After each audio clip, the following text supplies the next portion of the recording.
Good morning, ladies and gentlemen. Good day and welcome to the show. Today is Tuesday, January 10th, 2023. Thank you for tuning in. I'm glad to have you guys here. Now, I want to get right in and talk about a number of issues and things happening in the world. So let's open up the charts right here and take a look. First thing I wanted to talk about is, do you remember that the United States government was going to send out thousands and thousands of new revenue agents that were going to scour the country? 87,000 new IRS agents to scour the country and try to bring in more taxes, more tax revenue. Well, evidently it's not going to happen, because the $70 billion that was earmarked to hire all these 87,000, this army of IRS agents, evidently it was rescinded, and they're not going to do this. It says that the House Republicans just voted unanimously to repeal the Democrats' army of 87,000 IRS agents, McCarthy said in a statement on Monday. This was our very first act of the new Congress, because government should work for you, not against you. Promises made, promises kept. The funding of the IRS was part of the 2022 Inflation Reduction Act. Democratic President Joe Biden signed into law in August of 2022. A provision in the spending package gives nearly $80 billion in funding to the tax agency over the next 10 years. So, evidently that's not going to go through. It says, what they said about this was, they said, we need more customer service capability for the IRS. Not a 4 Army divisions, 87,000 worth of auditors, whose primary targets would be small businesses. So that's what's going on with that. Now, another thing I wanted to point out this morning is they got a new STD, sexually transmitted whatever. It's going around out there. It's called MGen. M-G-E-N. That's what it's called. And why it's of concern to me is what I was reading about it. Is the men out there can catch it and stuff, and they don't even know they have it. Basically symptomless, right? But women catch it, and it makes them sterile. And I got thinking about this morning. What's the best way for something to spread around? Is if you don't know you have it. Because it can fly under the radar, so to speak, and if they're not testing for it, God only knows how many people out there have it already. And now, but if it makes the women sterile and causes infertility, and which is, from what I'm reading here, permanent. This is partly because it's not always tested for. Experts don't have good numbers on how prevalent it is. MGen is, it says, meaning in many cases fly under the radar. Maybe in the end everybody will have it. Don't know about something like this. And it says here, in women, the little pathogen has been linked to inflammation of the cervix.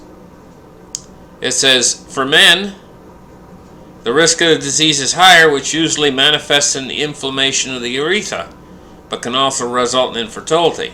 So, I guess men and women both can become infertile.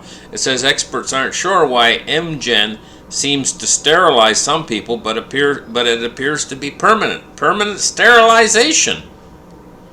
This is what struck a chord with me. Is something that's going through the population. They don't know how many people have it out there, and it's causing permanent sterilization amongst the masses. We should take notice of this, because in our next generation, how many people are going to catch this and just flying under the radar and making people sterile? You keep our eye on stuff like this, because God knows how widespread it could become. We don't know anything. I didn't know about it until this morning. I just found out about it by reading here. Another thing here I want to point out, in China, just looking at this, I seen this. It says white lung phenomenon amongst China during the COVID-19 spike. Chinese doctors reveal shocking white lung cases. White lung phenomenon amongst the Chinese in the COVID-19. White lung phenomenon in China. All these articles. It doesn't make sense. Experts trying to explain white lung. White lung phenomenon amongst China's COVID-19 spike. Appearance of white lungs in some cases. China's coronavirus. White lungs. Evidently their lungs are turning white on x-rays. This giant mass of inflammation, it appears white on the x-rays. And this is new. This is big time. It's coming out of China. The articles that I hear about this white lung. You know, I did hear about something like this. I mean, a few years back, they had something that turned the bats in North America here. They got this white lung or whatever, and they were just falling dead. Thousands and millions of bats were just falling dead. And they all just disappeared. Up in the Northeast where I live, the bat population was absolutely devastated by this white, I think they call it white nose. But, you know, when something turns white, it's not good, you know. It's like something's wrong. There's a bacteria or a fungus or some sort of a gosh knows what. We're living in a weird world now, right now. It's just, what can I say, guys? Anyway, we're going to take a look at the markets now. What we're looking at is the silver price today, which has been climbing, as you can see. Right now it's at $23.72. You know, I mean, one day it goes down, next day it goes back up again. Today we're in a back up day. So we're looking at $23.72 for silver. I'm going to have to expand my thing out here in order to catch gold. There we go. Live gold chart. And what we're looking at with gold is $18.79 for gold. Let me just work on this a little bit smaller here. There we go, $18.79 for gold, and it's up $7.90 on the day so far. Now we're going to take a look at cryptocurrencies, and we're seeing crypto. Bitcoin is maintaining its above 17,000 for the first time in a long time.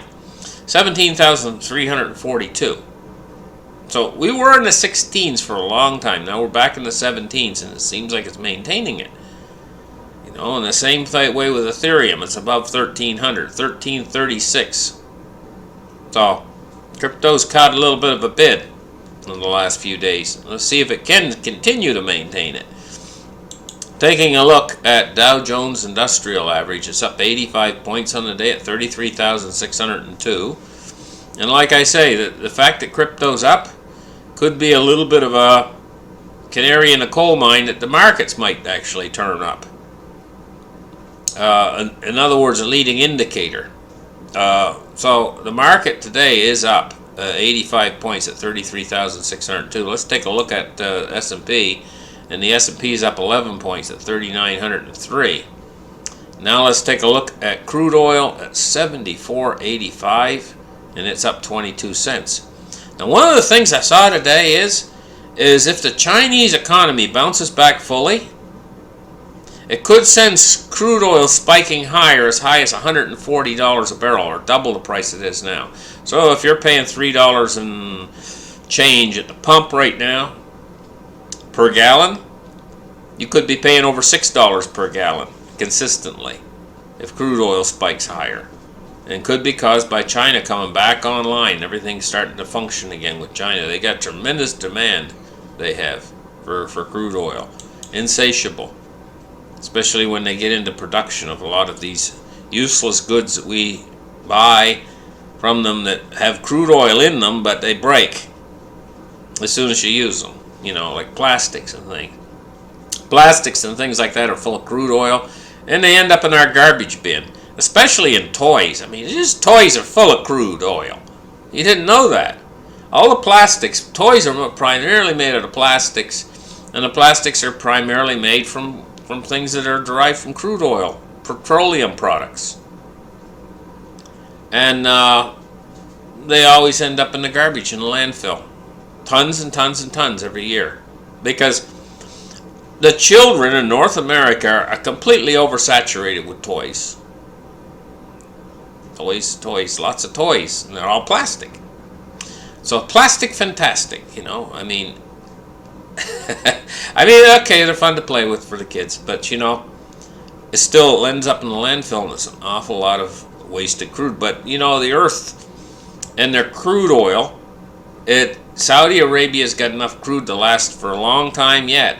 And we got tremendous reserves of crude in the Canadian, far north Canadian, and also Venezuela has tremendous crude deposits. So there's still quite a bit of crude out there. And oh, I forgot to mention the West Texas, like in the Permian Oil Basin, they still got a lot of crude there. It's just down a little bit deeper. Canadian crude costs a bit more to get out of the ground too. So here we're looking at the bonds and rates today, and we're looking at a U.S. 10-year at 3.59. It's up 7.8 basis points. That's quite a large jump. And the U.S. 30 years at 3.72, and it's up 7.7 basis points on the day so far. And the dollar index is at 103.22, and it's going along sideways. So thank you guys for listening to my show today. Like and subscribe. And we'll catch you guys in the next episode. Have a great afternoon. Bye-bye.